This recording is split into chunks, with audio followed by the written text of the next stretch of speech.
Hello and welcome to the Celtic Huddle podcast. I'm Mark Wilson. Today I'm joined once again by the Celtic legend Simon Donnelly. We're also joined by another Celtic legend. He was on the show maybe about 6 to 8 weeks ago, but he was that interesting we thought we'd get him back again. STILIYAN PETROV. Stan spent 7 years at Parkhead, won 4 titles, 3 Scottish Cups, 3 League Cups and the UEFA Cup final. Pretty impressive. Derek McGregor from the Scottish Sun will also be joining us later, and he's been close to all the stories at Parkhead this season. So on today's podcast, we'll look at the managerial situation again, as nothing has happened, and what we expect could be an appointment made within the next few days. The Celtic Huddle's information is that it's between Eddie Howe and Roy Keane, but the former Bournemouth man is the favourite. We'll also look at players who could be leaving and ask the guys if £8 million is a fair valuation for Christopher Ajer. We'll pay tribute to Scott Brown because it's been a week since he left. Our poll aged well. We put a poll out, should he stay, and within 48 hours he was off. So we will ask the guys whether he should have been allowed to leave or should he have stayed at the club. We'll also have a bit of fun with the guys at the end and ask them to tell us about their best managerial rants. Obviously Roy Keane being linked with a job, he's no stranger to a rant in the dressing room, so we just wonder if some of the Celtic players next year may be on the receiving end of that. So stay with us for the next 45 minutes, and once again also get your comments in, your questions into us. We'll read out as many as we can to Stan and Sid. We want to hear from you, the Celtic fans. I'm delighted to say once again the podcast is now sponsored by First Star Legends Gin, First Class Transfers and Social Recluse. We thank them all for their support. So let's get to it, no time to waste. Again, the new manager, guys. Stan, thanks very much for joining us again. How are you keeping, mate? I'm very good. We're back now. I played a bit of six-a-side yesterday, so I'm stiff as anything, so I need a couple of coffees, guys, but I'm okay. I'm okay. Oh, lucky you, mate. Lucky you. We're desperate to get back as well, but as you say, not looking forward to the stiffness, but looking forward to shifting a few pounds. But Stan, look, the new manager, looks as though it could be Eddie Howe, if you believe the bookies and the rumours. It could be close to being the new manager. You were on, a number of weeks ago, you backed Roy Keane in this podcast. What's your view if it has to be Eddie Howe, or do you still think Roy Keane is in with a realistic possibility? Well, it's been an interesting couple weeks and months after Neil Lennon left the club.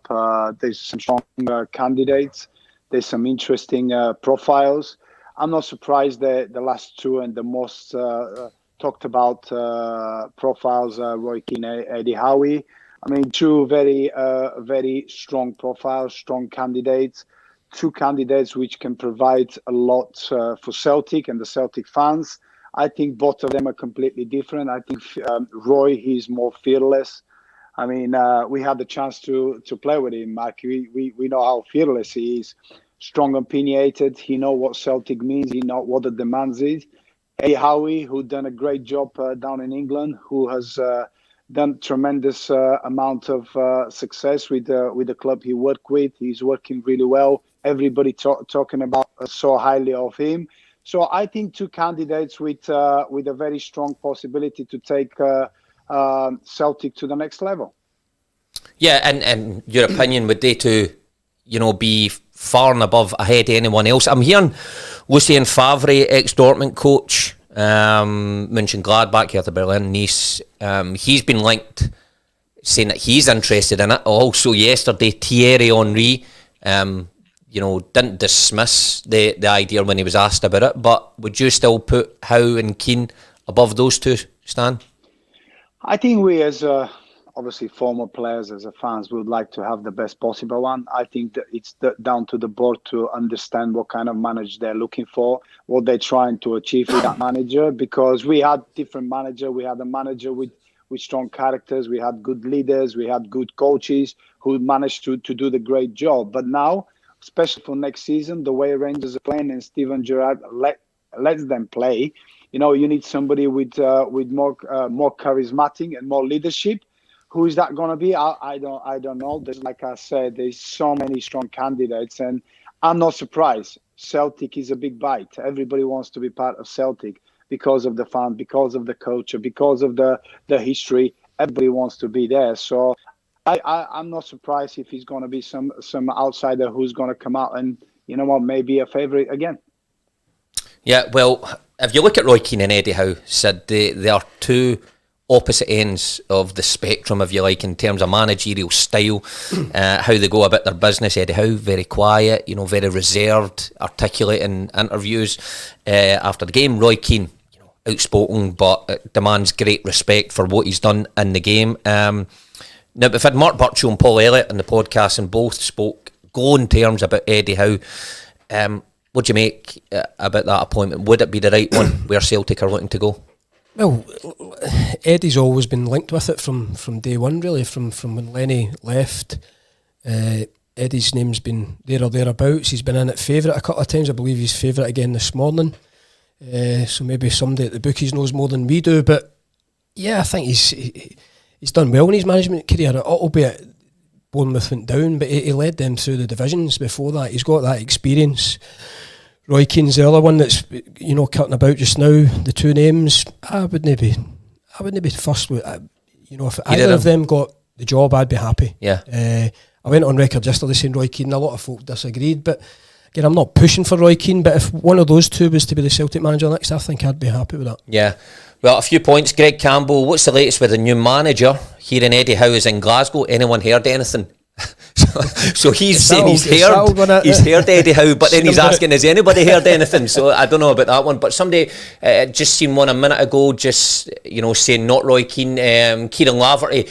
Keane should be nowhere near Celtic. 38% win rate 10 years ago. Sunderland players cheered when he was sacked. Docherty said Republic of Ireland players didn't know what his position was. So look, there's contrasting opinions on this. But Stan, look, considering the amount of work that has to be done in the club, with reshaping the squad, restructuring the full shooting match, is it fair to expect any incoming manager to win the title next year, or should it be a building project for a couple of years?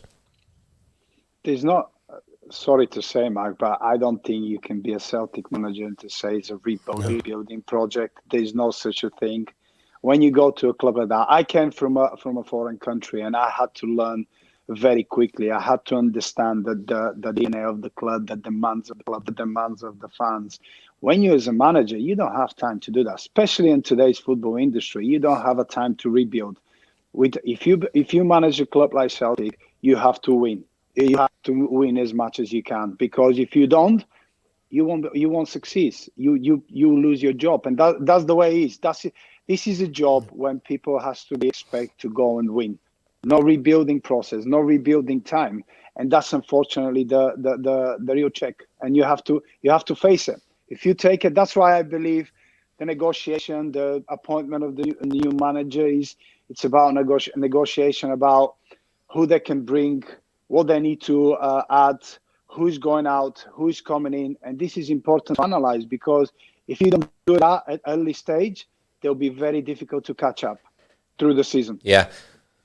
Michael McKenna here, Stan, we're looking to move forward as a modern club, and Roy Keane is only going backwards. Enzo or Eddie are all we should be going for. It's an interesting point that people think Roy Keane, because he's not managed for 10 years, he's this dinosaur. But yeah. I made the point, I think, a couple of weeks ago, that if you bring Roy Keane in, surely he's got the pull to bring in a modern coach, if you like, if that appeases Celtic fans, and beside him, somebody who, may play an attacking sense of football, and he's the figurehead. I don't think if you appoint Roy Keane, you're going back to old school football, but he's certainly, would be an interesting appointment, catch your imagination. Look, whoever comes in said it's a big rebuilding job. What do you think? Did they have as big a rebuilding job as, say, Steven Gerrard did 3 years ago, or is it bigger in some respect? I don't know if it's hard to compare that one. I think that situation that Steven Gerrard was coming to with Rangers, Celtic were dominant year after year. Celtic had a setback this year. I still feel there's quality there. I think they need to add to it, because obviously players are going to be leaving as well. I don't think it's as big a job, but I agree with Stan. You do not get the time. The next guy that's coming in will be expected to win the league. It's as pure and simple as that. They will not get the time. And ultimately it costs your job. If you're not beating the team the other side of Glasgow, it ultimately costs you your job. Yeah. somebody they're saying, Stan, if you know the history, 100% Stan, you're looking for the assistant manager's position. So somebody's agreeing with your points here. Stan, what do you make of this rebuild though? Because it is so big and it seems to be getting bigger as the weeks go by. We'll touch on Scott Brown a wee bit later in the show, but it's another position that needs to be filled. You add that to the positions already. It's a tough job for any manager to come in and compile, what are you talking? You're maybe talking 8 to 10 players who can invariably go into the starting lineup. So it's huge, is it not? Of course, every job is a huge, but what opportunity and excitement to become a Celtic manager. I mean, if you're a manager, you want to manage, you want to progress in your career, Celtic is definitely a club they want to manage and succeed. I mean, whoever manager take is it Roy, is it Eddie Howe, you mentioned Thierry Henry, they should be looking forward to that. They should be excited to get that job and go toe-to-toe with Rangers and Steven Gerrard, you know, with everything that happened last season. That should be an exciting moment. And I saw your question, Mark. I don't really do assistant. Mark. I'll be a manager. I can't be assistant, so I'm definitely not looking for assistant job manager. Well, let's put that to bed right away. Paul Eadie here. Past few weeks has went quiet in director of football, and Desmond's interview last week, he never mentioned it, and it was a manager. Do you think they've changed their thinking of structure as to what the press are saying? What do you think of that one, Sid? I don't know. Paul said it's went quiet. It has went quiet. Who knows what they're thinking? You know, were you surprised that when Dermot Desmond released his statement, he didn't really say a lot on it, but he didn't allude to any director of football. There was himself, Peter Lawwell, and the chairman were going to be the panel who picked the manager. No mention of a director of football being involved. So no, as I say, who knows what's going on in the background? I hope they've got it sussed. You know, if it's going to be that structure. I know we're going to talk about Bruni, but I thought Bruni would have been part of that next structure in some capacity. You know, coming towards the end of his playing career, and you know him better than me, but I'd spoke to him on the odd occasion about the coaching side of it, which is something that he's obviously keen on. I thought he would have been part of the next setup, and it suggests to me possibly that, you know, whatever's going to happen next, there wasn't a place for Scott Brown. Yeah. So confusing for me, but yeah, we're almost fed up talking about it, Mark, aren't we? We want to see something happening now. Yep, Brian Murphy here's just mentioned Fergal Harkins seems to be a done deal. Surely he must come in now. So, look, there's still talk director of football in some aspects. You know, the silence from Dermot Desmond, I suppose, led other people to think otherwise. Stan, look, you've played under 3 different managers. Was it at Celtic? John Barnes to Martin O'Neill to Gordon Strachan. You've seen John Barnes fail. I suppose you've seen Martin O'Neill succeed hugely, Gordon Strachan's success as well. If it was to be Eddie Howe coming in, what piece of advice would you give to him coming through the door at Celtic Park? Take the challenge. It's a great club. It's a great opportunity. Don't be scared. You can reach the success by what you know or what you can do. You know, funny things, you mentioned 3 managers, and what I saw in these different periods and stages, I saw that every time a new manager come to Celtic, he come full of energy, full of ideas, different voice, different views. And when you hear somebody more positive and with a different understanding about football and bringing something new, you get excited. Then he brings players that excite you as well. I mean, we talk about when I went Lubomir Moravcik, we talk about Nakamura. We can go on and go on. When a manager comes, he have an ideas how to improve a team with a different voice, different charismatic ability. So take the challenge, and don't be scared. You'll be under pressure, but pressure is it's a luxury. You have to be at the big club to have a pressure. So I think if you've got the opportunity, or Zeroy or somebody else, they should not even consider it. They should take it and just release the challenge to Rangers. That's the way it goes. Yeah. Do you see similarities in this situation, this rebuild from Celtic from way back in 2000 when Martin O'Neill came in? I mean, it must have been a club that was, at that time, it was kind of torn to pieces in terms of players and management.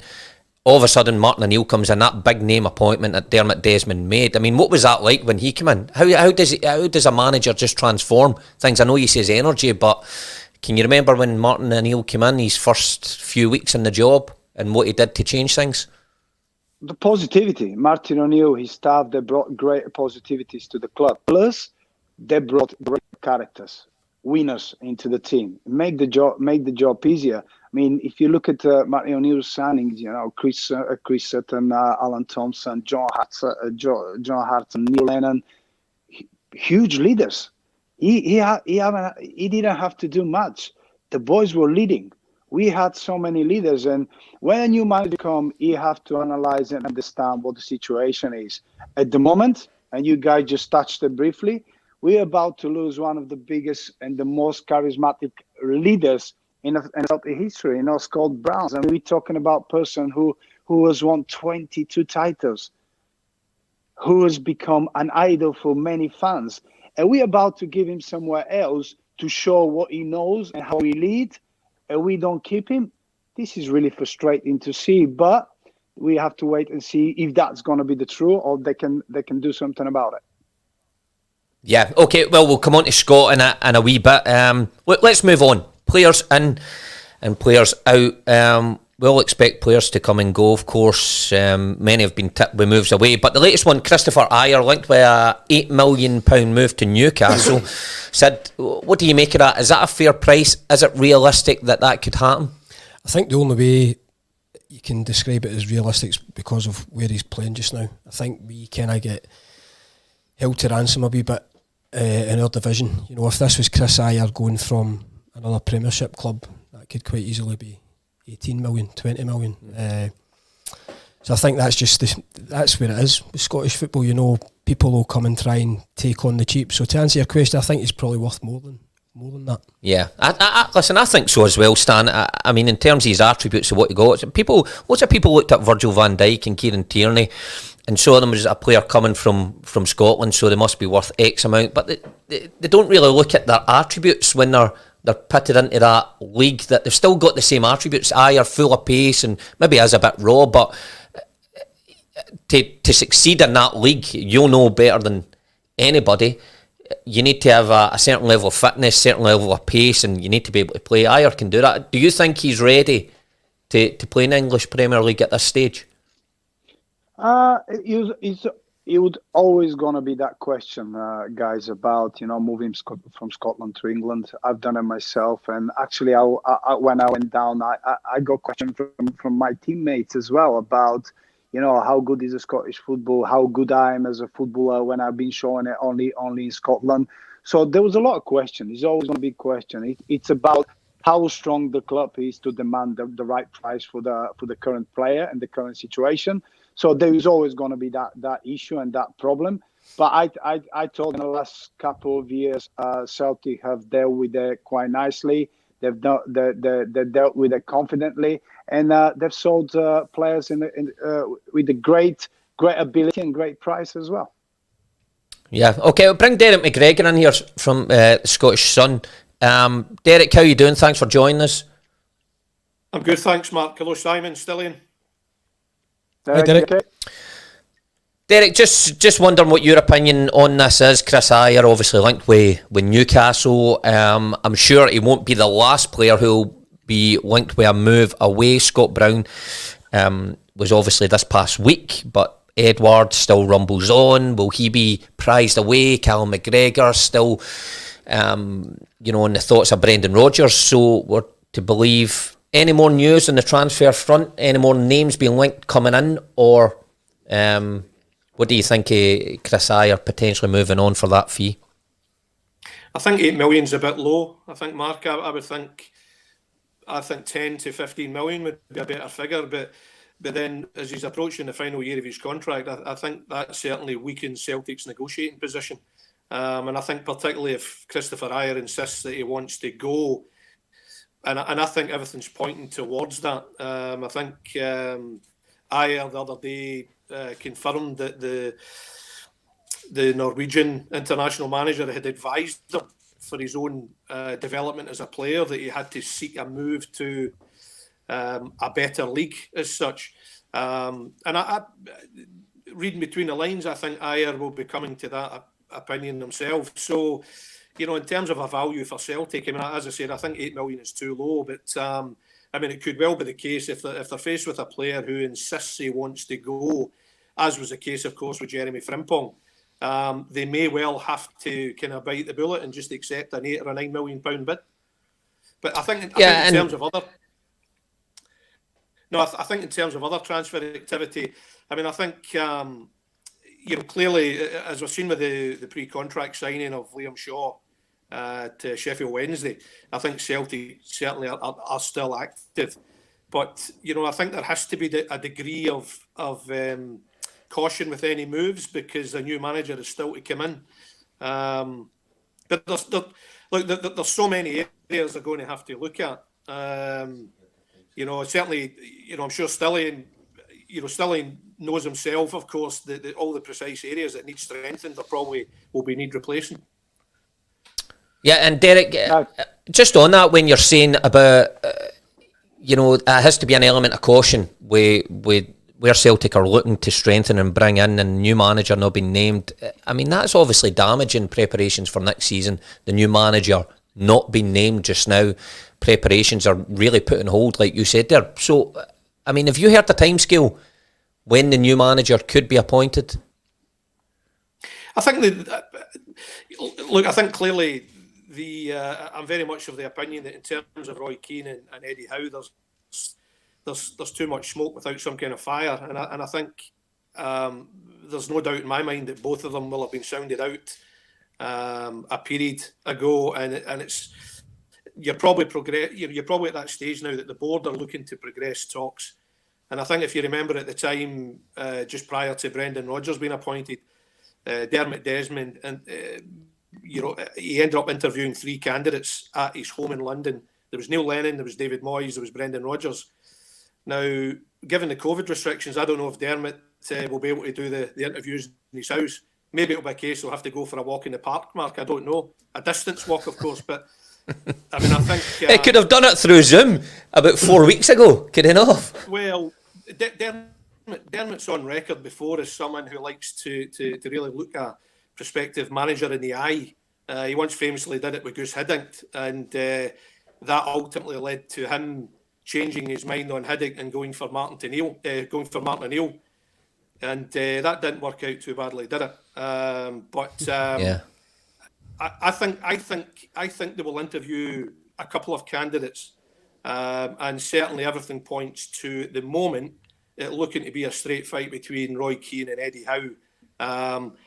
I think there's also a potential for a third candidate to come in. I personally think that Chris Wilder is someone who's worth definitely interviewing. I think he's a very good manager, and I think while he doesn't quite have the kind of the excitement attached to him as you would a Keane or a Howe, I think Chris Wilder is a solid, proven manager who could do well up here. And even though the ongoing situation with him just now, the controversy over how he left Sheffield United, that wouldn't detract from him getting a job here. In what respect, Matt? The owner came out in Sky last week, did he, and says he wanted to leave, and there was a £4 million payoff that they said they weren't giving him, and stuff like that. I take it, has that been resolved? Well, look, I'd be lying if I said I knew the specifics with Chris Wilder and the Sheffield United board. Clearly, he's departing under a cloud. But look, if he's available, I think if contractually he is free of Sheffield United, and you know there's no possibility of that complicating matters, I definitely think he is a valid candidate. Yeah, okay. So, but listen, back to players. Let's just finish off players. I think everybody knows we need a goalkeeper, couple of central defenders, because obviously Shane Duffy's leaving, Ayer could be leaving, Beaton's injured, quite a lot. Central midfielder is a must now that we know Scott Brown's away, and Callum McGregor could follow suit. Centre forward, obviously. Stan, you get any ideas, any names that you would like to see come to Celtic, or off the top of your head, which position would you class as the most important to fill? Well, how I'm going to answer this question, I'm going to ask Derek, because we discussed that earlier in the show. Derek, you talked about replacing Aya. What kind of replacement you're going to talk about? Goalkeeper, centre half, midfielder, striker, wide players. Do you talk about a young players that you give them time to develop and you progress with them, or you bring players who actually going to challenge Rangers for the next season and is going to give that manager the winning start and the winning potential? Because as much as we've seen this, the way Celtic operate and the recruitment is, we bring in a lot of players with the potential to develop. But now there's a Rangers in there. They're pushing hard. They're rebuilding. They had a very strong season. So what kind of replacement you're going to have, and what kind of players you're going to looking for? I think Celtic are not in a position to be looking at project signings. And I think, if anything, they possibly in recent years have made too many project signings. I think, quite honestly, I think there's been opportunities where they should have brought in proven, experienced players. And I think in that respect, they were complacent. I think now is the time. They just don't have the luxury, I think, Stilliyan, of bringing in a player to develop.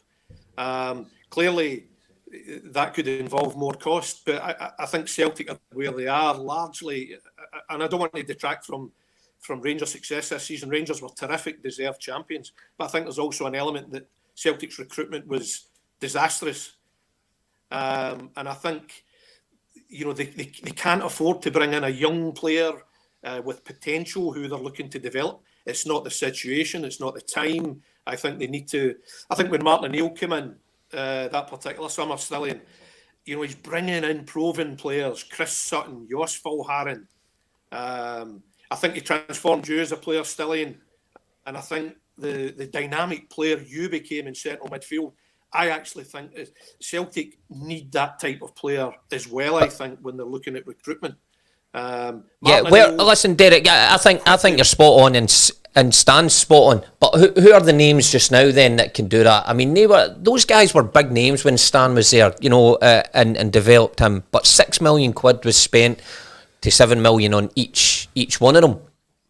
First of all, is the kitty going to be there for Celtic to do that? And who are these guys who are going to come up for quite a hefty price and play?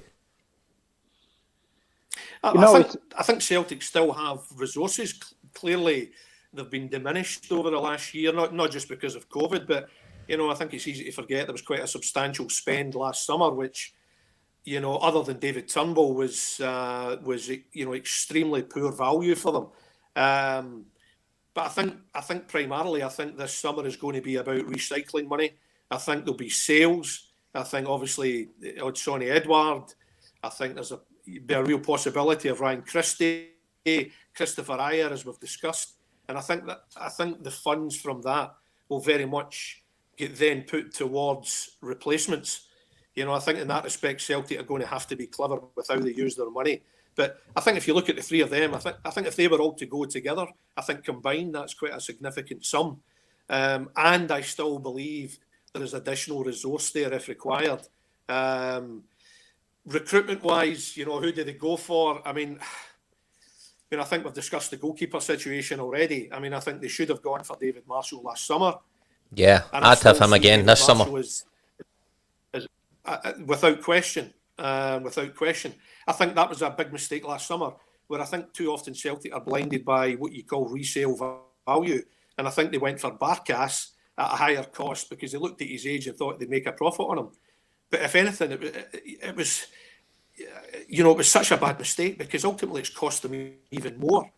Just go for a solid, dependable player.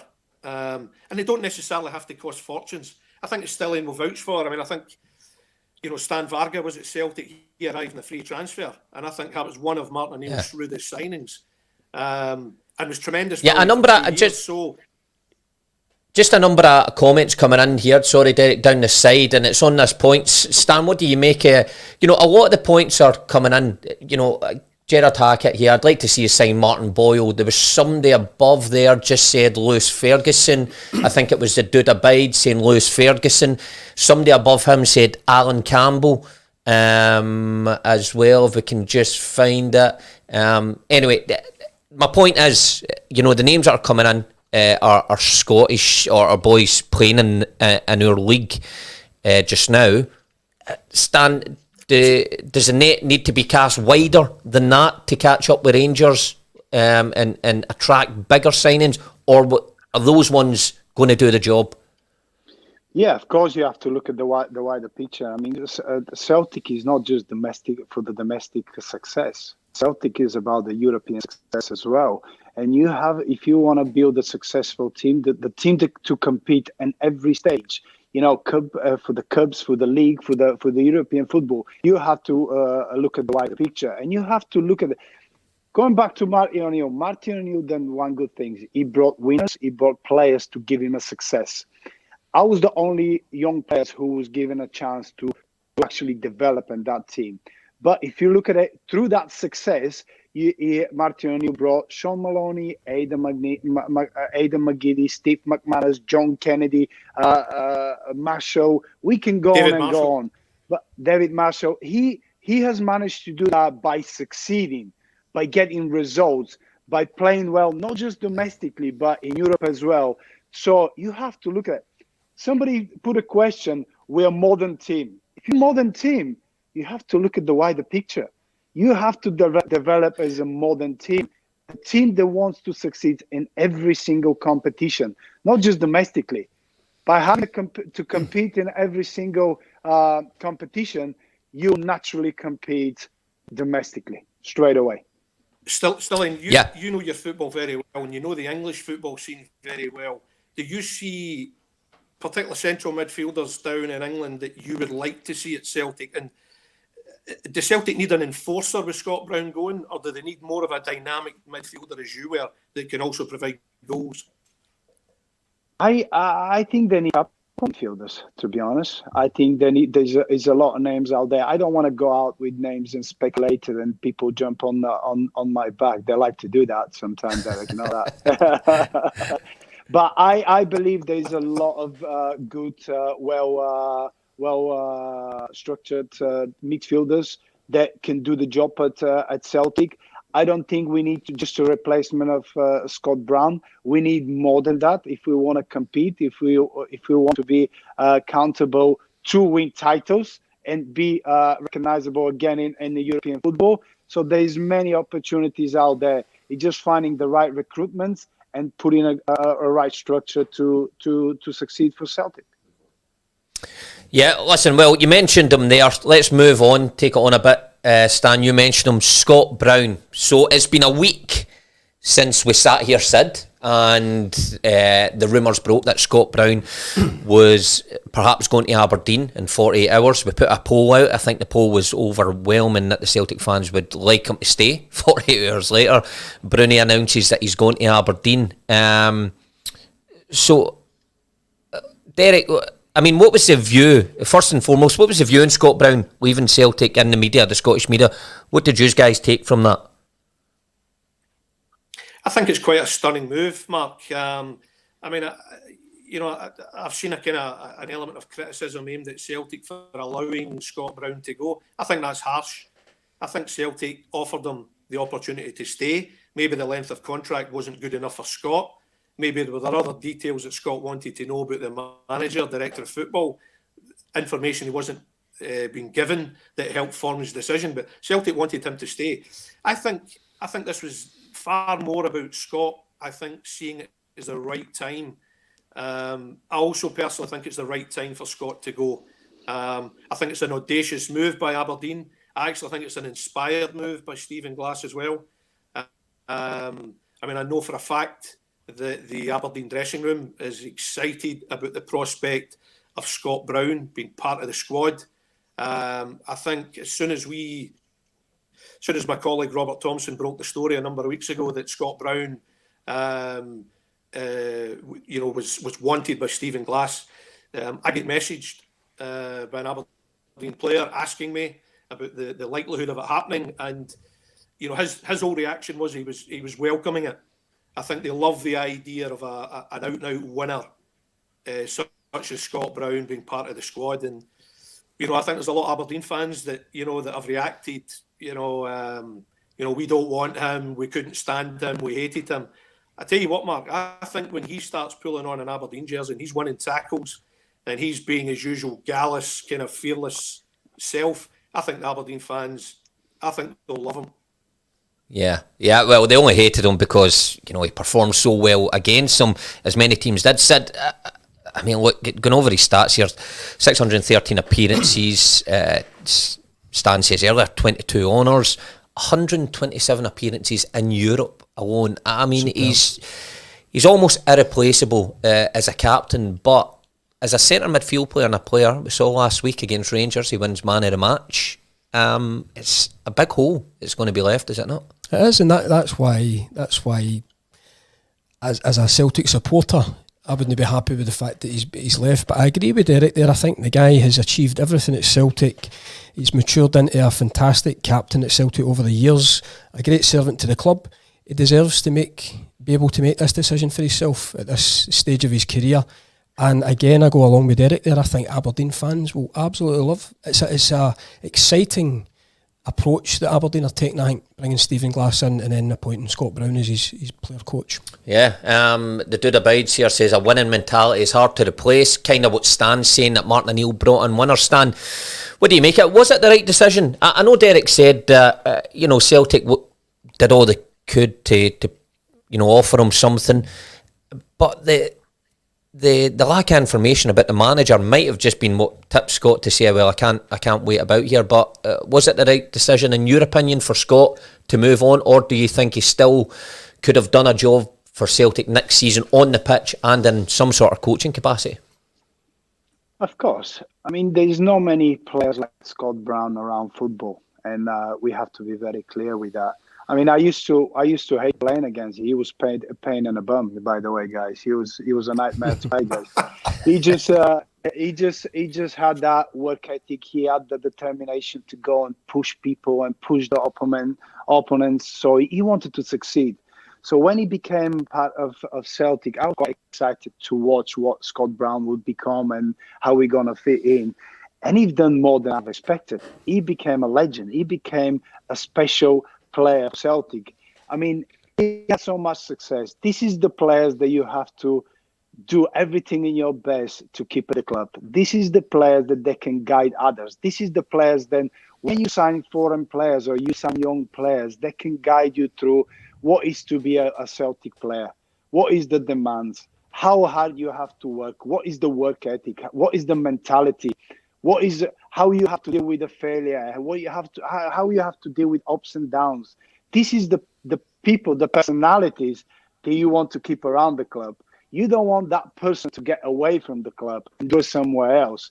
I mean, I believe what Derek say. The soon Aberdeen fans see what Scott Brown is about, they'll love it because he played with heart and he's an honest player. And when you have an honest players, you can't hate him. You're just gonna love him. And I'm sad to see that he's gonna go because I believe he could do much more. But I can only wish him all the best, and I know he'll be a great success. Yeah, Stan, I agree with you, Stan. I think.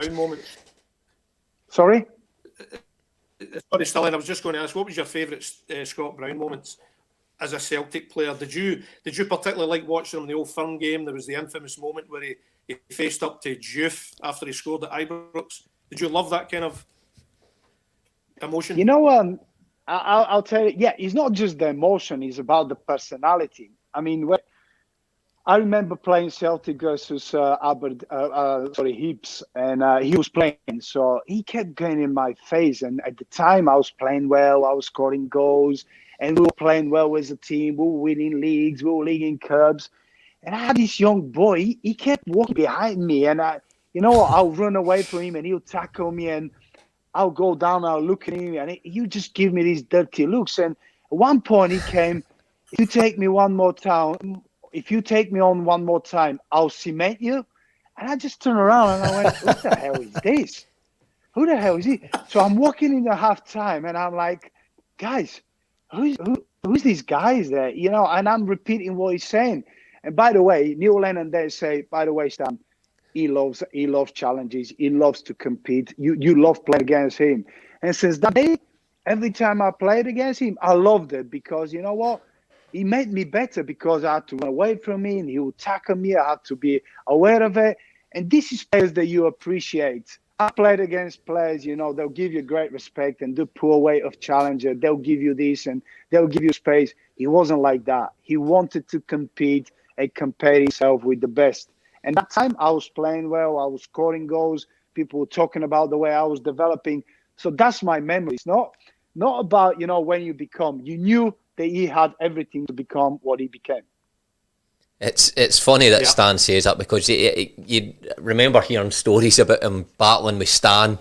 This when I was at Dundee United and things like that, but battling with Stan, battling with Lenny and Tomo and having arguments that funny enough that they team up. Darna Day in his Scott last game for Hibs at Easter Road, him and Darna Day are having a proper fight, and yet Scott then has to come in to the Celtic dressing room 4 weeks later and they're teammates. But Stan's right. I mean, the respect and that people had for him because he flourished off battling like that. Look, just to finish this off, who's the next captain then, guys? A Celtic said it's a big void. I think runners and riders. Ayer, if he's there. Julian, McGregor.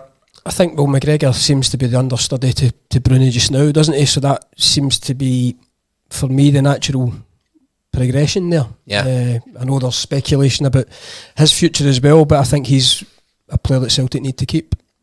Scottish football, Gaz Smith says here, Scottish football will never see the likes of a Scott Brown again in my lifetime. For a player to stay at one club for 14 years is unheard of in today's game. Not since Paul McStay have we had such a figurehead. Retire the number 8 jersey now. I mean, people are into that now, retiring jerseys. Stan, who do you think's the favourite for the captain's armband this season, or will it be somebody new?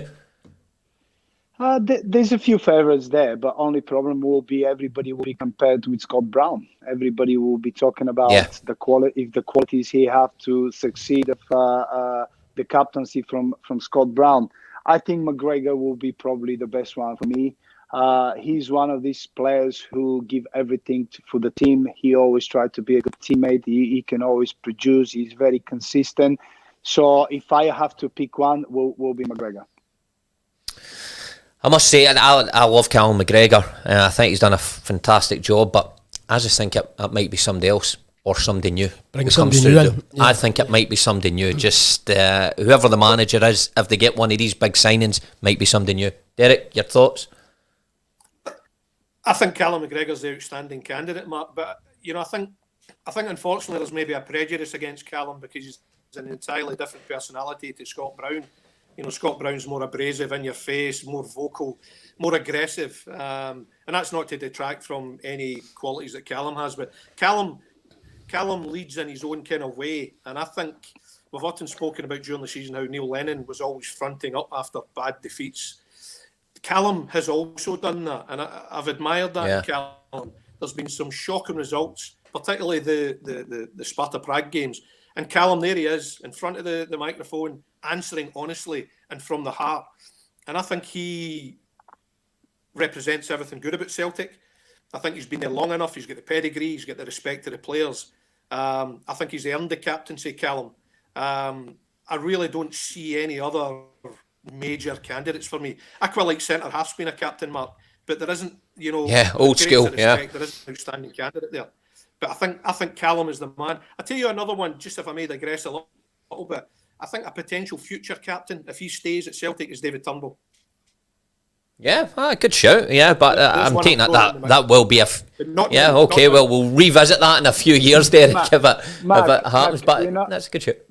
Mark, Derek, it's interesting you were talking about different leadership and different way of handling the dressing room. I mean, I had so many captains, especially at Celtic, but I had a great captain who reminds me of Callum McGregor, and that's Jackie McNamara. He wasn't as voicey as everybody else. He was very calm. He always analyzed the situation well. He always there to help. He understood the dressing room. Now, I know Sid said you're going to bring a captain from outside. Well, with that captain know the dressing room, he know the issues, Does he have to start understanding that? How long would that take him? Will they going to take him on board? There's so many questions out there. So that's why the new manager, that's why the board and Celtic has to choose the right manager, because there's so many issues he have to deal with it, and he has to sort that in a very quick time. Yeah, I think listen, good point, Stan. Yeah. I think no. On you go, Derek. Yeah. Listen, Jackie had his moment. Jackie had his moments. Of course, he could be a firebrand when he wanted to be. He had that fire in the belly, as people often refer to. But by and large, it was his consistency as a player. I think he earned the respect, and I think Callum's the same. And also, I think it's important at Celtic for continuity. So new players coming into a club can relate to a Callum McGregor, or a Scott Brown's been the case. Somebody can tell them what it's all about. I think an entirely new captain from outside, I think it's a gamble, too big a gamble. Yeah, well, listen, it's a position it's huge to fill, Derek, and you know, the new manager coming in has to judge pretty quickly, like Stan says, what he requires. Does he require a calmer approach who leads by example, like Jackie Mack and Callum McGregor, or a ranter like Roy Keane would have been? Or anyway, Paul McStay was my first captain. Yeah, he led by example. He wasn't quiet, was he? Aye, yep, just led by example. What an example! You know, what a player. Yeah, he was my first skipper. Well, that's a good captain to have. Listen, we'll finish it off, guys. Just on that note, rants, managerial rants. Just for a wee bit of fun. We've all been in dressing rooms where captains, managers come in and have a real pop, and it is one of the most entertaining things that you can wish to see in a dressing room, as long as it's not directed at you. But Derek, listen, you can kick off. I believe you've got a story about working down south. Eddie Howe, you know him from your days down south, but he's quite a quiet, laid-back guy. But others, Poulis and Redknapp, got a few stories about them. Yeah, I mean, it's amazing how things work out in football, Mark. I mean, I've got a 30-year connection with Eddie Howe. Between 90 and 95, I was the local football reporter covering the Cherries, and Eddie at that time was like 14, 15, coming through the academy. Harry Redknapp was the manager at first, and then that progressed to Tony Poulis. You know, in terms of my formative years as a football reporter, I mean, that was, you know, it was such a crucial time for me. And Harry would often let rip at me, you know, for various stories. But Tony Poulis was the particular one for me where it got pretty explosive, and it all centred around a friendship I had with one of the players in the team, a winger called Paul Wood. And Tony brought in, you may remember, a winger called Russell Beardsmore from Manchester United.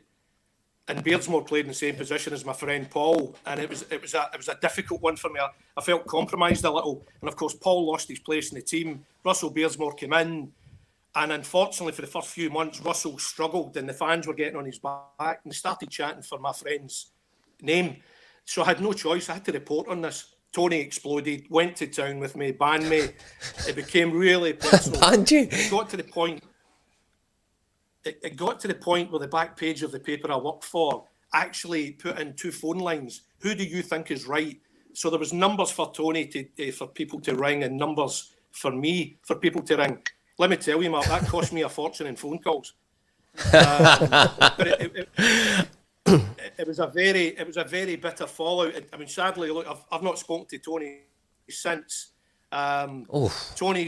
Tony's got over 1,000 games as a manager to his name. I actually covered his first one. Very good coach and very good manager, but for me, doesn't know how to pick a winger.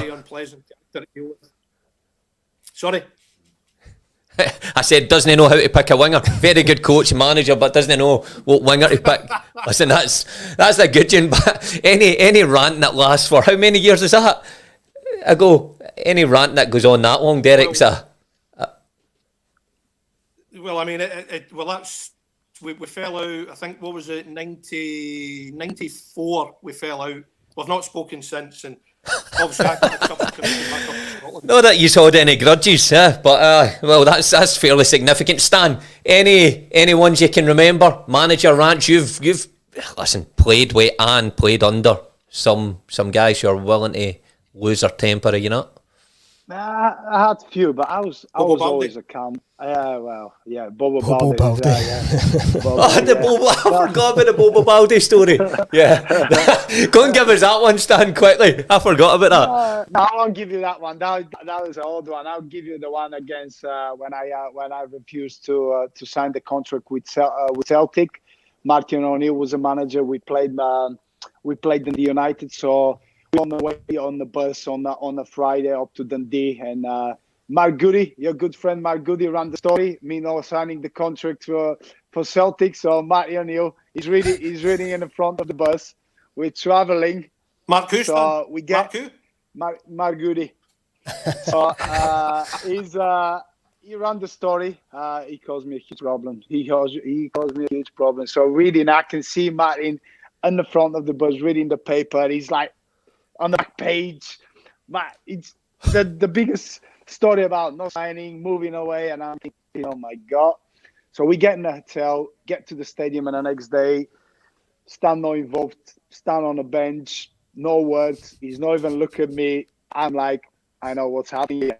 So we lose the game. I get in the dressing room. I'm not even dressed. So bear in mind, the boys were played really badly, and I'm thinking now, oh, he's not going to say anything. I'm okay. The first thing he goes, we all sat down. I'm just standing there. I'm with my suit, and he just turned around. He's looking for me. He's not even talking about the game. He's not talking about boys losing the game. He's looking at me. And he's getting with his glasses, you know. He's like that, and I'm like, he is looking for me. He turns around me, and he goes, and you little man, just to let you know, I saw what you've done. Tell your pal Mark. He kept going. Tell your pal Mark that if you want to know anything about your contract, he can call me. I'll tell him what he's all about. So he said, that's why you're not playing today. That's why we lost today. And I'm like, oh my God, I can't believe this is my fault now. So I was gonna go and just go, no, you're wrong. It's all this, but I kept it like quiet.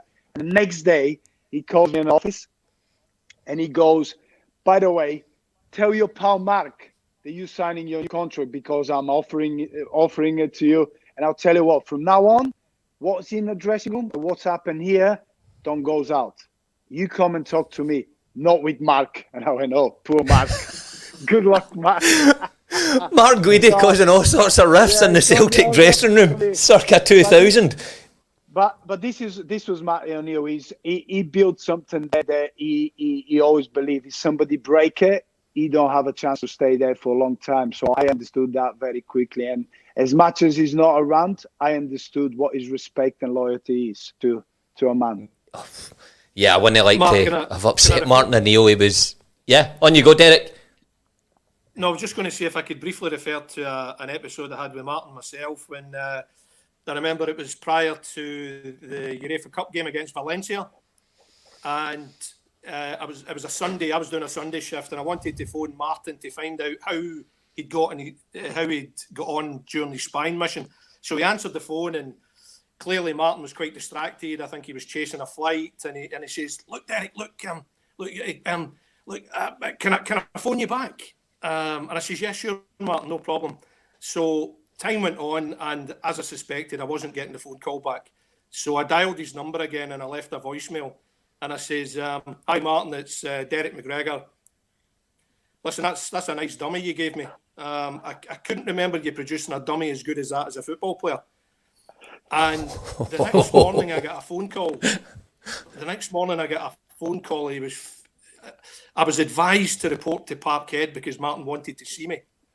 And he was furious. "I did not sell you a dummy. I did not sell you a dummy. How can you say that?" You know, and we spoke for about an hour after that, and it was a great football chat. But yeah, I saw the other side of him. Listen. I wouldn't like to get in the wrong side. Yeah, Stan would have seen it a few times. Look, just to finish what I said, you've got a good one here. I asked you if you've got any or remember any, and you says, and you picked an obscure one. That's brilliant. I was racking my brains before we came on, and we played Liverpool in '94 down at Anfield. It was Ian Rush's testimonial, and we get thumped 6-0. Testimonial. And I've been reading up on it just to make sure my stats were correct. 8,000 Celtic fans went down. Incredible. Wow. And in those days, it wasn't, you played in them, Stan might have played them as well, it was like the Battle of Britain. Yeah. You know, we were taking it serious. We get turned over 6-0. We were locked away with Tommy Burns going absolutely mad for 50 minutes after. I said to you 90, it felt like 90 minutes, it was 50 minutes. But the best bit here, and I'll read it out, it's at the top. Feeble Celtic crushed by a Liverpool side who featured 43-year-old Kenny Dalglish for the whole second half. So I'd said to you, 43-year-old one period running in the game, amok against you. Dalglish and Rush were playing up top. Yeah. But it turns out that Dalglish played the full 45 minutes. So I think that just added fuel to the fire with TB. And what was he giving it in the dressing room? Oh, we get roasted. But I remember him going head to head. I think it was with Mark McNally. And then Tony Mowbray Quite right, was saying... so should have done that more often. Tony Mowbray was saying things. I was 20 at the time. I'm sitting there thinking, this is a testimonial. We're getting locked in here. But it was on the back of the Rafe Rovers League Cup final. Aye. And then the other wee note that I read there was it actually added strength to Tommy Burns' hand with Fergus McCann to go and negotiate to get Big Pierre in. So something good. There you something go. Good came, something Brilliant. good I mean, it just shows you the level, the competitive level that Tommy Burns had. But at least you played your part and getting Big Pierre to the club. Well done, guys. That's us. That's all we've got time for the day. Stan, thanks very much for your time. Some great points on players and the managerial replacement. So thanks a lot, mate. Wish you all the best. Thank you, guys. Pleasure. Derek, thanks again. Hopefully speak to you in the next few weeks. Cheers, mate. Thanks for joining us. And thanks to everybody for listening. It was a good one again today. Although the managerial situation has not moved on, we believe it could be shortly. So it'll be an interesting week ahead. So thanks very much for joining us. Thanks once again to our sponsors, First Star Legends Gin, Social Recluse and First Class Transfers. We'll see you all again next week.